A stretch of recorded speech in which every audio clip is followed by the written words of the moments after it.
Comment fonctionne la femme perverse narcissique et comment éviter de se retrouver dans une relation toxique comme ça? Bonjour à tous, c'est Fabrice Julien, coach et auteur expert en séduction depuis 2010. Et dans cette vidéo, j'ai envie de vous parler un petit peu de ce qu'on appelle, de manière un peu galvaudée d'ailleurs, la femme perverse narcissique. Et je pense que c'est un thème fourre-tout dans lequel tout le monde, quand il a rencontré une femme avec qui il a eu des difficultés, a mis la femme dans cette case-là, et c'est pour ça qu'on retrouve beaucoup ça sur le web, le pervers narcissique, la perverse narcissique, etc. Je rappelle que de manière clinique, dans la littérature médicale, ça n'existe pas. La perversion narcissique, ça n'existe pas. Il y a le trouble de personnalité narcissique, ça existe, il y a la perversion qui existe, mais le pervers narcissique ou la perverse narcissique, ça n'existe pas. Néanmoins, il est très possible de se retrouver avec des filles hystériques, narcissiques, enfin des folles, on peut le dire, ou même de se retrouver dans des relations problématiques, qu'on appellerait aussi relations toxiques, avec des gens qui ne sont pas forcément des gens malsains.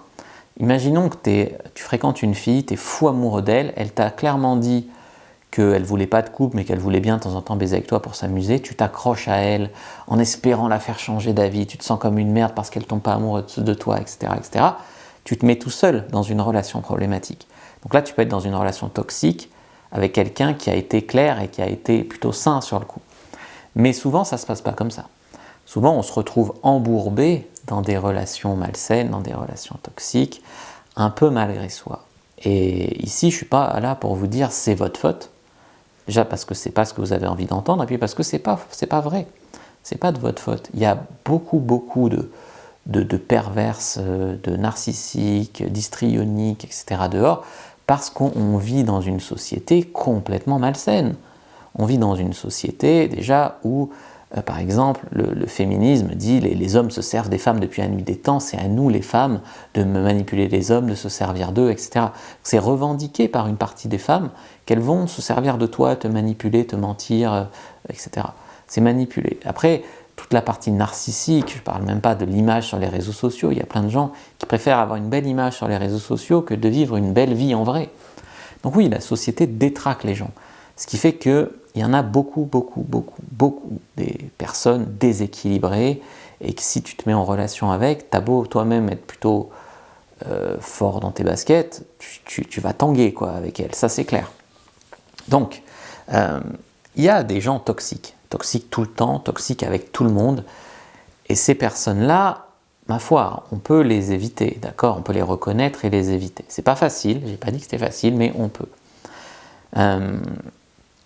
Il y a des personnes qui sont toxiques juste avec vous, d'accord? Parce que vous êtes un peu faible, un peu victime, un peu à ce moment-là, un peu diminué, je sais pas, peut-être vous sortez d'une relation et vous tombez dans ses filets.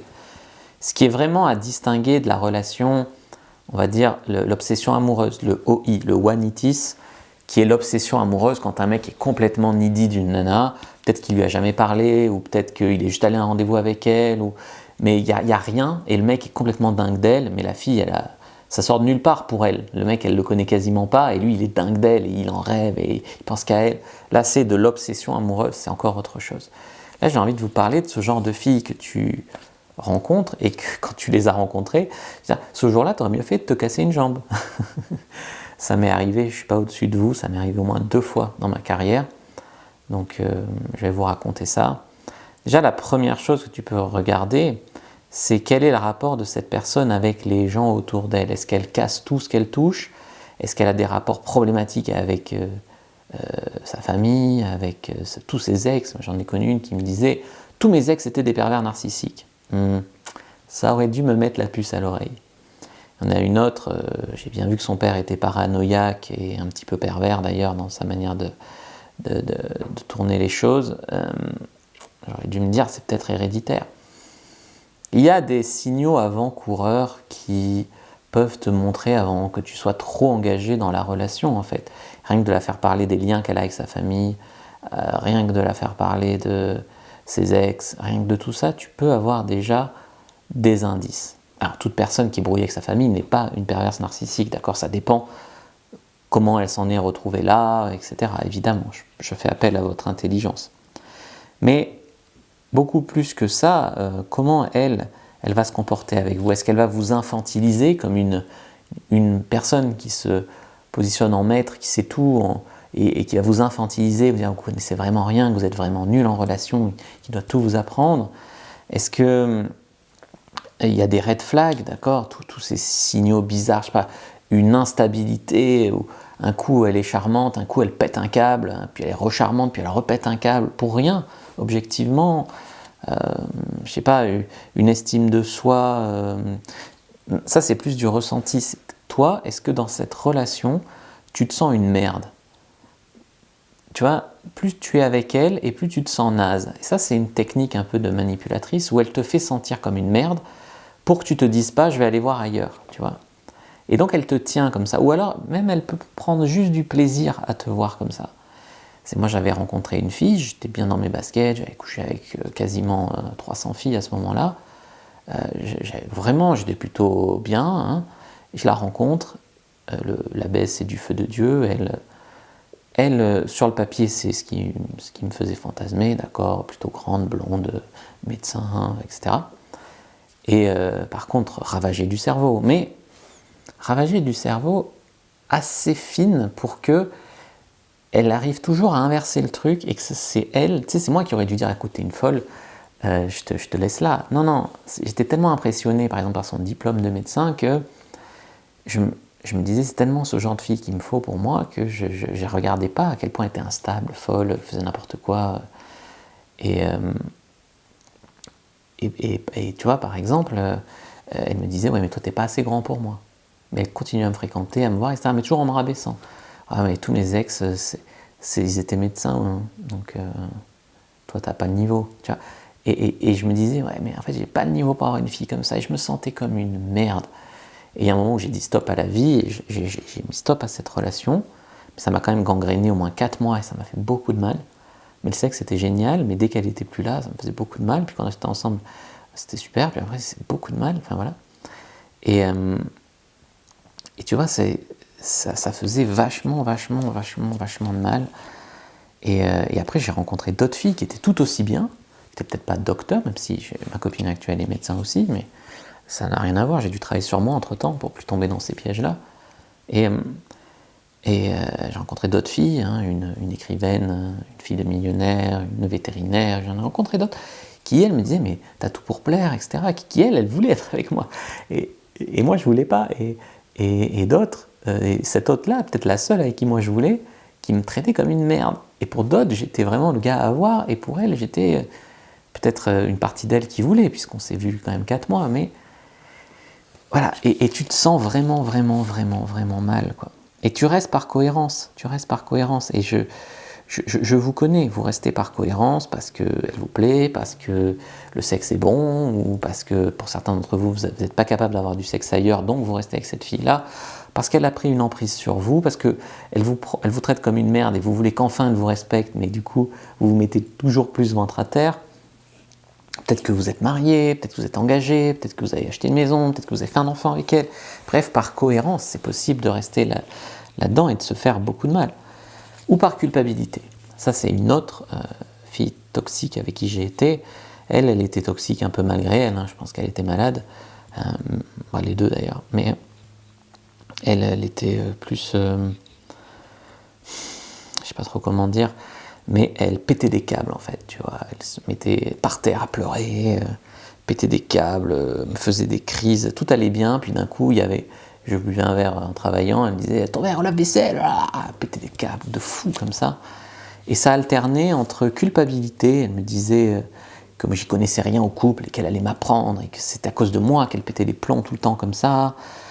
Enfin, c'était toujours ma faute, quoi. Si c'est toujours ta faute et qu'il y a des oscillations entre affection, on est bien et c'est la pire des mégères, en gros que tu vis dans la peur, que la boule au ventre, que tu sais pas comment ça va tourner. Moi, je veux dire, quand j'étais avec ces deux filles-là, j'avais la boule dans la gorge, des remontées acides, et je me disais, mais pourquoi? Je dois avoir une maladie rare. Mais mon corps me disait, mais sors-toi de ces relations-là.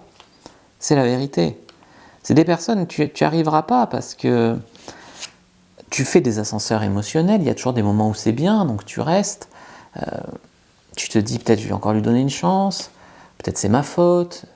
C'est des gens qui s'auto-sabotent, et même si toi, tu es parfait, de leur côté, elles vont saboter le truc. Même si elles sont amoureuses de toi ou autre, elle va toujours te tromper ou inconsciemment avoir un accident de voiture, ou enfin c'est pas sa faute, mais ou aller dans un bar et se faire un petit peu forcer, enfin, des choses qui sont pas sa faute, mais qui comme par hasard, si elle, au lieu de sortir dans un bar, se mettre des murs, elle était restée avec toi, ça serait pas arrivé, voilà, des choses comme ça. Après, encore une fois, c'est pas sa faute, mais c'est des choses qui sont provoquées un peu aussi parfois par de l'auto-sabotage. Donc ce que je veux dire ici, c'est que la perversion et le narcissisme, c'est pas la même chose. La perversion, c'est construction de l'esprit, d'accord ? Et d'ailleurs, quand tu es pervers, tu te vois pas comme pervers.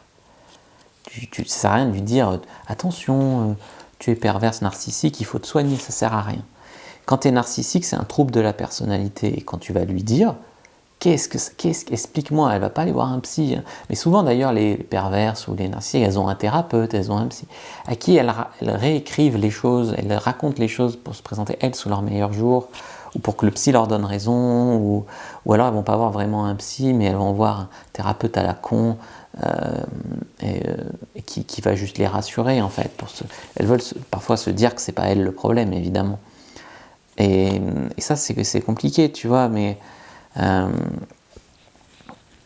après, là je parle beaucoup des perverses narcissiques dans le couple. Vous pouvez en avoir en collègue de travail, vous pouvez en avoir en belle-sœur, en amie, vous pouvez en avoir beaucoup, et ça fait mal, ça fait mal. Ça fait mal parce que ça alterne entre de l'arrogance, beaucoup d'arrogance, parfois de la méchanceté, de l'égocentrisme, elle te rabaisse, parfois elle te ment, elle réécrit les choses pour avoir raison, veut toujours être le centre d'attention. Le côté narcissique, il est là. Il peut être accentué par un côté histrionique, d'accord ? Donc elle veut être la star, elle veut être la plus vue, un peu m'as-tu vu, etc. Moi j'en connais qui font les nanas super sympas sur YouTube, mais dans la vraie vie, ça n'a rien à voir avec l'image qu'elles donnent. Donc c'est un trouble, tu vois, de la personnalité. L'apparence qu'on donne sur Internet est plus important que ce qu'on dit ou ce qu'on prétend être est plus important que ce qu'on fait vraiment dans la vraie vie, tu vois. Donc souvent prendre le rôle de la victime, ces personnes-là, c'est-à-dire qu'elles vont vraiment te pousser à bout, te casser les couilles, et peut-être te pousser à réagir, d'accord ? Et le moment où tu vas réagir, peut-être tu vas gueuler un coup, et le moment où tu vas t'énerver, tu vas te mettre en tort, et hop, elle va passer en mode victime. Mais tu cries, ou tu t'énerves, ou tu vois, c'est ta faute, c'est toujours ta faute. Elle est une victime. Il n'y a pas le principe de responsabilité chez elle, il n'y a pas de « qu'ai-je fait dans mon comportement qui a fait péter un câble à mon mec ?» Non, c'est oh là là, il a pété un plomb, il est violent, c'est méchant. Alors, si tu es violent, évidemment, il ne faut jamais te mettre en tort, d'accord ? Il ne faut jamais la taper, il ne faut jamais... Même l'insulter, tu es déjà en tort. Donc, ne faites jamais ça, même si elle vous pousse à bout. Moi, ce que je vous conseille, c'est apprendre à dire non, d'accord ? Parce que une perverse narcissique, une fille toxique, elle n'a que l'emprise que tu lui donnes. C'est un piège qui se referme sur toi, où elle baisse ton estime de toi et où tu te mets par cohérence pour lui prouver des choses, pour qu'elle change d'avis, pour la convaincre, pour lui montrer que tu es à la hauteur, pour la réparer. Parfois, tu as le syndrome du sauveur et tu veux la réparer, tu veux la soigner, mais par cohérence, tu t'enfonces, d'accord, dans ton truc. Donc attention, ce n'est pas à vous de la sauver. Apprenez à mettre des limites, à dire non, à vous respecter. Et si vous enchaînez toujours des relations avec des personnes hyper problématiques comme ça, certes, j'ai dit qu'il y en avait beaucoup, mais en proportion, il y en a beaucoup, mais il n'y a pas que ça dehors. C'est comme une fille qui fréquenterait que des mecs violents, il n'y a quand même pas que ça. Donc c'est que le dénominateur commun de toutes vos histoires de merde, c'est vous. Et c'est pour ça que j'ai pensé la formation développement personnel et séduction pour vous apprendre à vibrer mieux et à attirer des meilleures personnes dans votre vie.